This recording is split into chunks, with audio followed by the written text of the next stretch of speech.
and all the way right up to Syria and Lebanon is this border. You'll encounter a place where you will get the Jordan River, and the Jordan River separates Jordan from the West Bank, from Palestine itself, or they call it Israel.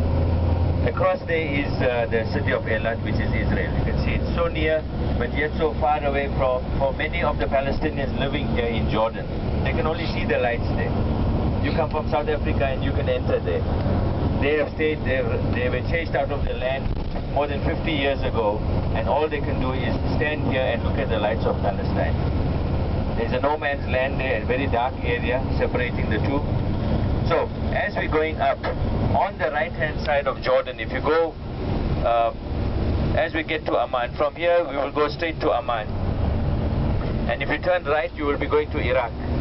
If you go left, it's Palestine. If you go straight up, you get to Syria.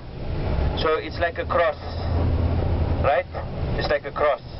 On this side is Iraq, this side is Palestine. Here you have Syria, and we're coming from the south now, Saudi Arabia.